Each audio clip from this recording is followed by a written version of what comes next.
So, SJ here from the Rehab Hub. I am a podiatrist and I'm going to talk to you here on this live about ingrown toenails. Possibly it's ingrown, possibly it's a fungal nail.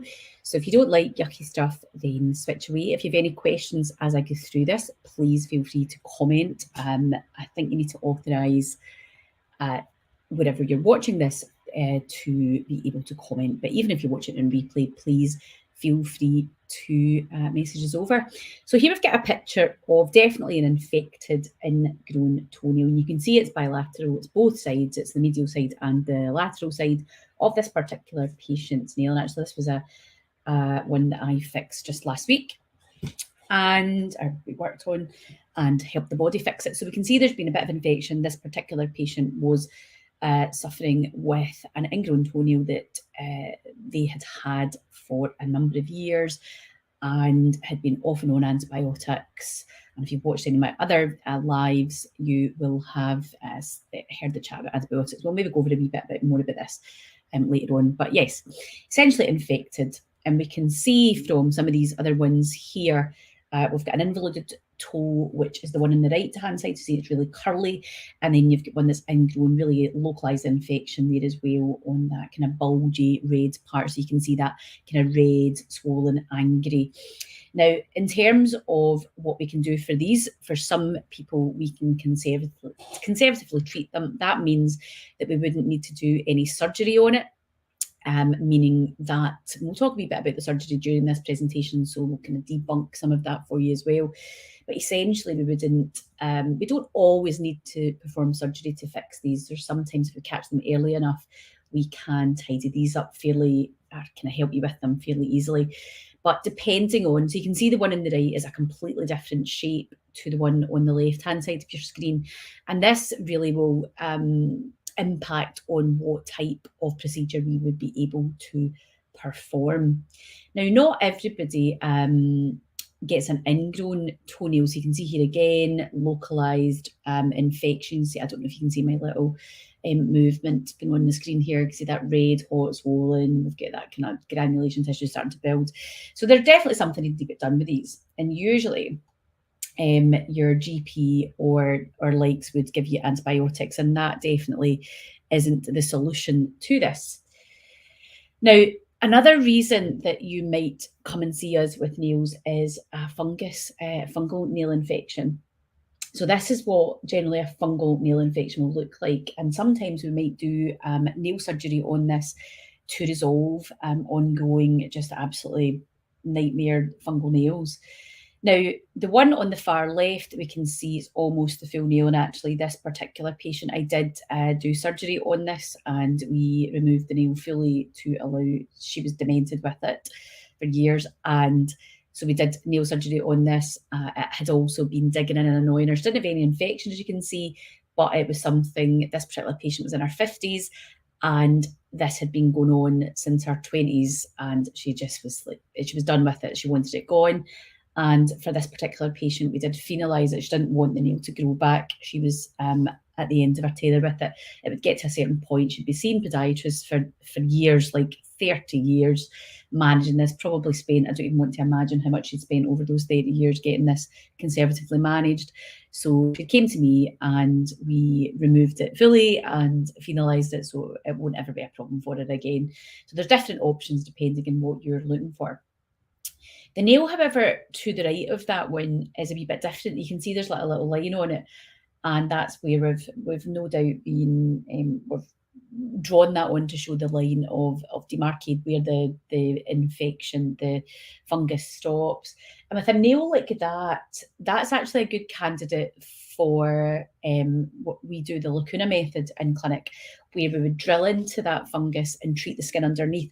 So that actually, I wouldn't go to surgery for that. I would treat that conservatively, that fungal nail, rather than taking the nail off, because there's a good likelihood that if we treat the skin, the associated fungal infection, treat the footwear, make sure that everything is in the right environment for this particular, to get rid of the fungus, and then treat the skin underneath that nail, then there's a good case that actually will work really, really well for that patient, because it's not right back into the matrix, so no need for surgery. However, if you look at the far bottom one, the bottom right corner, that is just, yeah, that needs to come off, doesn't it, if possible? So that is, it's thickened, it'll probably be all crunchy and just like flaking, and yeah, it's just, that needs to be dealt with, and it's probably quite sore, I would imagine, as well. And they do tend, some of these kind of grow up the wheel almost like a horn. Can make it wearing shoes really uncomfortable. And then because they get so thickened, there's then a risk of, because of that pressure on the skin underneath, there's a risk of ulceration underneath those nails. And that's something we can see in clinic, where you've got older patients maybe where they've their nails, your nails do tend to get thicker as you get older, and fungal infections tends to be associated with people who are older as well. So what can happen is this build up of the nail and the pressure on that kind of skin over time. You know, they might not even feel pain if they've got peripheral neuropathy. They're maybe not feeling and have full sense on their feet, so they might not actually have pain. It might be that something's coming out of their nail, or it just looks a bit funny, and then you're then treating that, and then you find an ulcer underneath it, and that's never a good thing at that point. So thickened nails should always, you want to file them down. You always want to keep them thinner, because of that build up of pressure, and that pressure can then basically damage the tissue underneath and leave you with a wound, and then it can then become that chronic wound that is then classified as an ulcer. So it is important, because then you're then dealing with something that is pretty serious by that point. And well, this presentation isn't going into ulcerations, but it's a serious thing. So we don't want to be leaving that sort of thing. So make sure that, certainly if you've got older relatives, that you are checking these kind of things. I know feet are not the most attractive things, but even if you just get into your local podiatry practice, or somebody that will do DOMs if they're not able to get out, do take the time to have somebody look and check these kind of things. These are the kind of things we're checking for.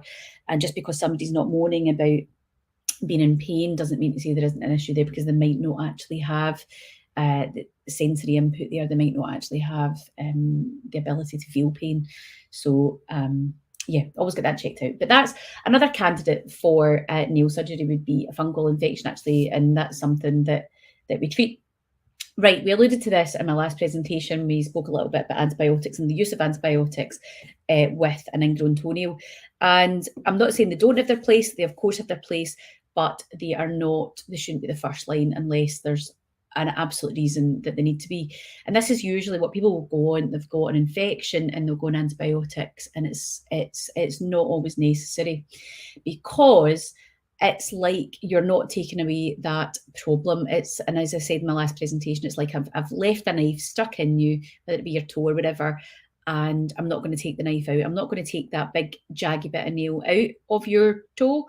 I'm just going to leave it in there. Like if I just left this knife in there, and I'll give you antibiotics to clear that infection, but I'm not going to remove the actual problem. And the problem is the nail that is stuck into the tissue. So the problem isn't the actual, the infection's there because there's a foreign body sticking into your tissue that's then allowing a portal of entry, that's allowing that infection to then happen. So we need to remove the nail, the knife, and allow the body to heal itself. And actually, in the majority of these, I mean, to be honest, in my time doing these, it's very rare for me to have to give somebody antibiotics to deal with this. The body is very equipped. If we just remove the problem, the body is more than able to deal with the fit, active, healthy people, deal with the infection itself. And if not, we have the antibiotics there, but it shouldn't be a first line thing. Let us remove the nail.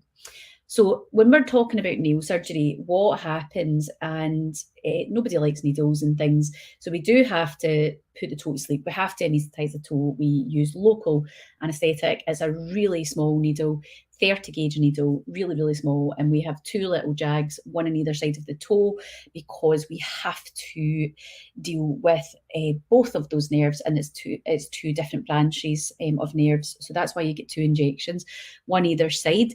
It is a wee bit stingy. That's probably how I would It's almost like maybe feeling like you've got vinegar in a little cup. It's got a bit of a heat to it. It's not horrendously painful, but it is a wee bit stingy, so it's not completely painless.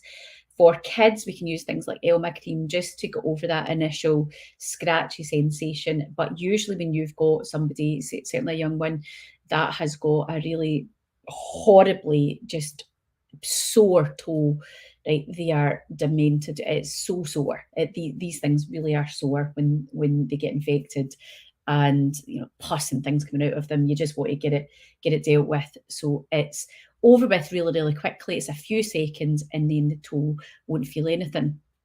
Right. In terms of what happens, we have different options. So within the Rehab Hub in Glasgow, we are a team of podiatrists. We are used to doing this in a, if not daily, weekly basis. And we can do what's called a partial removal, or we can do a full removal. We can use pheno, where we stop the nail growing back if you're wanting a more permanent solution, or we may choose not to use pheno. So in this particular image here, this is a partial. So you can see what's happening here is we're going down the side. So say, for example, that was the side that was causing the problem. We would go down with our sterile instruments and we would remove the problem. So this is like we're removing that big bit of nail that's sticking into the tissue. So imagine what I spoke about earlier, that big knife that's sticking into the tissue that is causing the problem in the first place. We are basically removing that. So we need to numb your toe up before we do that. We then remove the problem. And then at this point, we've got a choice. We can choose to just allow the nail to grow back, or we can, at this point, choose to put a solution on the nail, which is called pheno. And pheno burns the nail cells. So essentially, we are trying to ensure that you won't get this problem again. Now, with partial removals, which means we're only taking a slither of the nail out, the body of research that is out there, and also from working within the NHS, what I can say is that the majority of patients that come back for a second surgery are patients that have had a partial. Now, I'm not saying it doesn't work, but it's generally it's less effective than taking the full nail off and phenolizing it. But we appreciate that many people will want to keep hold of their nail. They don't want to not have a nail. You don't need your nail. It really doesn't have any purpose at all on your feet. It's there as it really doesn't do anything. So it's not going to cause you any disability. There's going to be no weird sensation if you don't have a nail on your big toe. And if you've got recurrent problems with that, that's a conversation that we'd have with you and get the best plan for you. But know that we can do partials, and we can do full removals. We can do removals where we don't put any phenol on it. Maybe there's just been trauma, and it's just the situation with the trauma that's caused the problem in the first place. So we just want to deal with that and then let the nail grow back, hopefully as new. Or there might be something that's ongoing with your particular shape of nail, some sort of damage you've had long term, that you need a more permanent solution. So there's everybody's different, but know that we have those different options there. And you can see from this picture, we've got the little blue thing around the toes is a tourniquet. That's on because we need to stop the blood flow going in, and especially if we were going to be using pheno, we would want a tourniquet on because we don't want the blood to come down to essentially dilute the pheno solution, because that would make it less effective. So if you're trying to burn off those nail cells, we don't want the solution diluted, so blood would dilute that. And also it gives us better visual. It just means that we can see what we're doing, we can make sure everything's out. If you've got loads of blood coming down in an area, it makes it less difficult to be. It basically means your visibility there isn't great. So we usually will use tourniquets, but the primary reason we're using that is if we're phenolizing, we don't want the blood to dilute the pheno. So that's really the main reason we use it. And then from here you can see this is me actually removing one of my colleagues. This is me doing a surgery, and this was actually for a fungal nail. And I want you to just notice on that how wide that nail actually goes.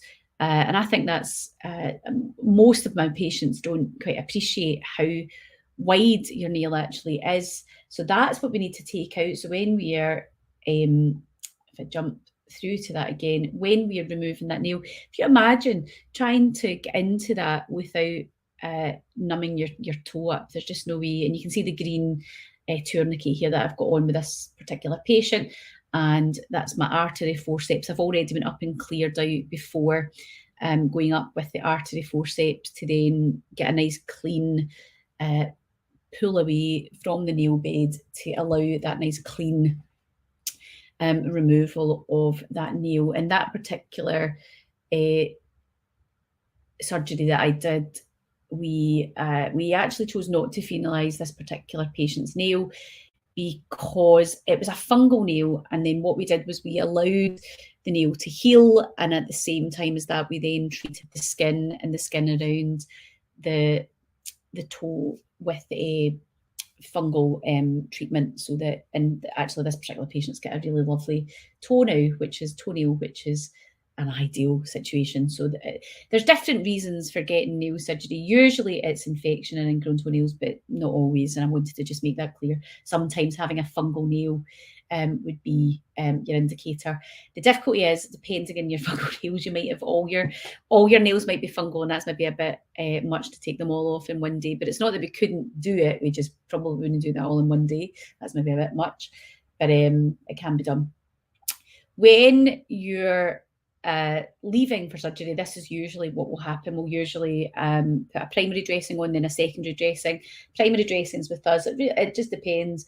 We'll usually put on a bit of Ottoman to stop the dressing sticking, and then we might put something on. If, say, for example, when we've maybe had some granulation tissue to cut away, there's maybe been some soft tissue work, scalpel work underneath that we've had to do, and that can sometimes just mean that you end up with a wee bit of bleeding, post-op bleeding. So we will sometimes use a dressing that will help with the bleeding control, and then we would then put on some sterile gauze, and then we would dress it up just with basically a little dressing to hold it all in place.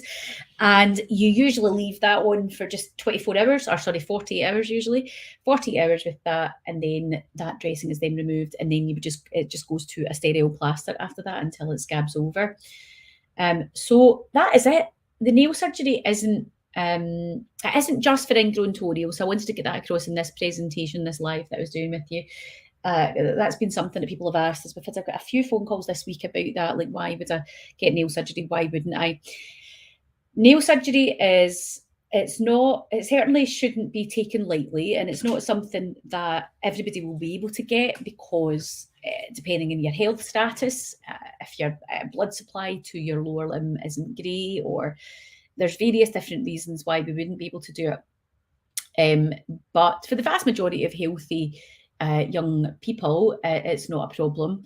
Actually, a couple of patients I had last week were in their 50s, and then also had a young girl, actually quite young. She was 12, that particular patient, and just absolutely, and I it's always tougher with the younger patients, because probably the hardest bit is the injection.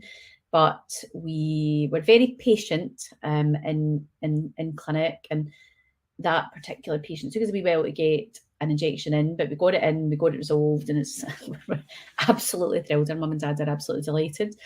But it was, we are, I suppose what I'm trying to say is that we're very used to it, and we're also very patient.